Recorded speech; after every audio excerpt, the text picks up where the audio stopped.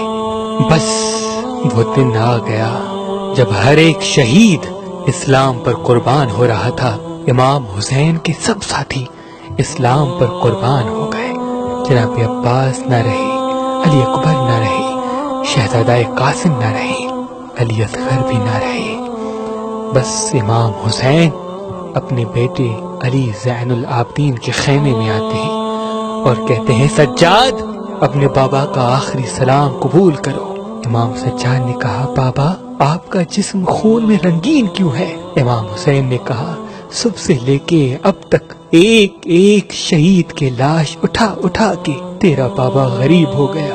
امام سجاد نے کہا چچا عباس؟ امام حسین نے کہا وہ نہر کنارے سو رہے ہیں۔ علی اکبر علی اصغر سے لے کے ہر ایک اللہ کے دین پہ قربان ہو گیا۔ امام سجاد علیہ السلام نے عرض کیا بابا مجھے ایک چھڑی اور ایک تلوار دے دو۔ امام حسین نے کہا کیوں میرے بیٹے؟ امام سجاد نے کہا بابا میں بھی آپ کے قدموں پہ قربان ہونا چاہتا ہوں۔ امام حسین نے کہا تمہارا امتحان یہ نہیں، میری شہادت کے بعد تم جانو یہ بیبیاں جانے۔ سجاد اپنے نانا کی صداقت کو بیان کرتے رہنا، سجاد اسلام کے پرچم کو کبھی جھکنے نہیں دینا۔ بس امام حسین علیہ السلام میدان میں گئے اور کہا میں وہی حسین ہوں جن کے لب رسول اللہ چوما کرتے تھے، میں وہی حسین ہوں جو جنت کا سردار حضور پاک فرماتے تھے، میں وہی حسین ہوں جن کو کندھوں پہ سوار کر کے رسول اللہ دکھاتے تھے۔ لیکن افسوس کوئی تیر مارتا ہے، کوئی پتھر مارتا ہے، کوئی تلوار مارتا ہے، کوئی بھالے مارتا ہے، کوئی نیزے مارتا ہے۔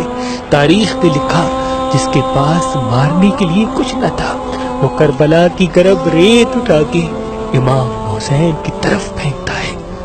بس نواسائے رسول جب گھوڑے کی زین سے زمین پہ آیا، فوج یزید میں خوشی کا ماحول برپا ہو گیا۔ یہ منظر ایک بہن دیکھ رہی تھی۔ بی بی زینب رو کے اپنے بھتیجے سجاد کے خیمے میں آئی اور کہنے لگی سجاد اٹھو بیٹا تمہارا بابا قتل ہو رہا ہے۔ بس خیمہ ایک طرف سے اٹھنا تھا۔ امام سجاد بستر بیماری سے دیکھتے ہیں شمر امام حسین کے مبارک گلے پہ چھری رکھ کے قتل کر رہا ہے۔ آسمان کا رنگ سرخ ہو گیا، زمین تڑپنے لگی، کائنات کا ذرہ ذرہ نبی کے لال پہ سوگوار ہے۔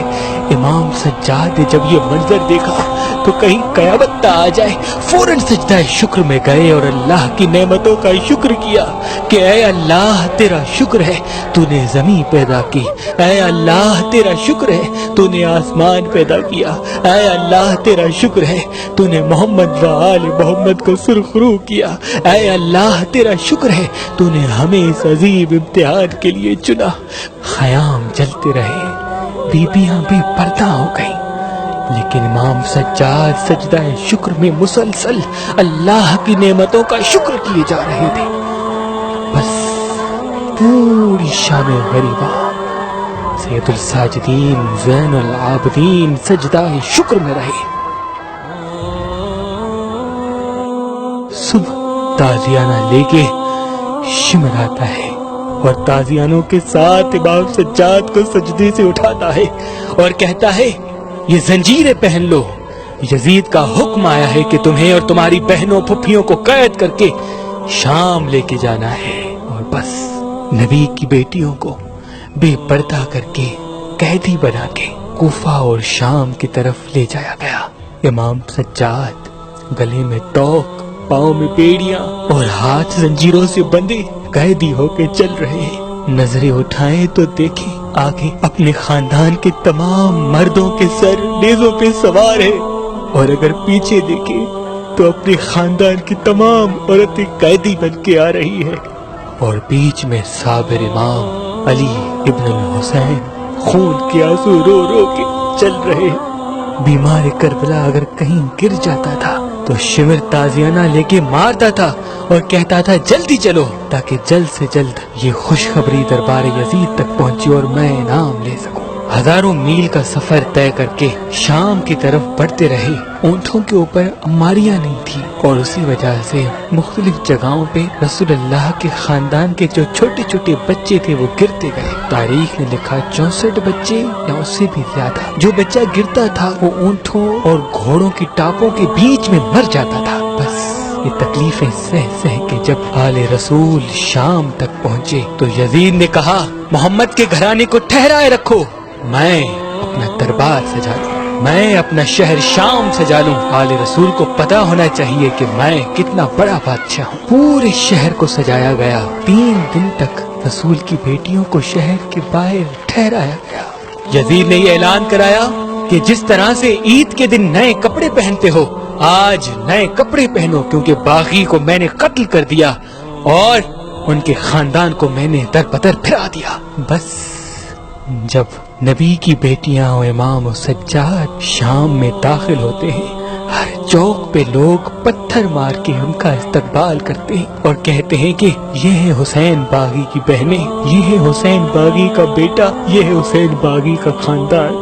یزید اپنے محل میں سکون و آرام کے ساتھ بیٹھا تھا اور انتظار کر رہا تھا کہ نبی کی نواسیاں آئیں اور میں ان کو اپنا دبدبہ مرتبہ دکھاؤں اور بتاؤں کہ میں کون ہوں۔ جب آل رسول قید ہو کے در بدر پھر کے دربار یزید میں پہنچتے ہیں، سامنے کٹا ہوا سر امام حسین کا آتا ہے۔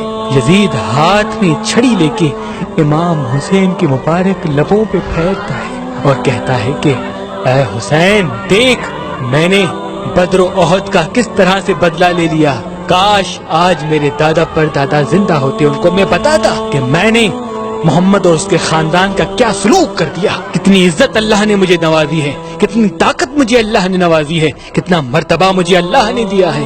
بس یہ کہنا تھا تو امام سجاد نے کہا اے دولت کے نشے میں اپنی آنکھوں کو بند کرنے والے بادشاہ، مجھے بھی موقع دے تاکہ میں بھی اپنا تعارف کراؤں۔ لوگوں نے کہا یزید یہ بیمار کانپ رہا ہے، یہ تمہارے سامنے کیا کہے گا، اسے بھی کہو اپنے بارے میں بتائے۔ تو بس امام سجاد کہتے ہیں میں وہ بیٹا ہوں جس کے باپ کو بے جرم و خطا 3 دن کا پیاسا رکھا گیا، میں وہ بیٹا ہوں جس کے باپ کے سر سے امامہ اتار کے ان کا سر میری آنکھوں کے سامنے کاٹا گیا، میں وہ بیٹا ہوں جس کے باپ کے کپڑے اتار کر اس کی لاش پہ گھوڑوں کو دوڑایا گیا، میں وہ بیٹا ہوں جس کی پھوپھیوں کو بہنوں کو بے پردہ کر کے پھرایا گیا۔ بس ان الفاظ میں اتنا درد تھا کہ درباری سارے رونے لگے۔ یزید کے مشیر نے کہا کہ اگر سجاد زیادہ خطبہ دے گا تو دربار کا رنگ تبدیل ہو جائے گا، اس خطبے کو بند کرانے کے لیے اذانیں دو تاکہ سجاد خاموش ہو جائے۔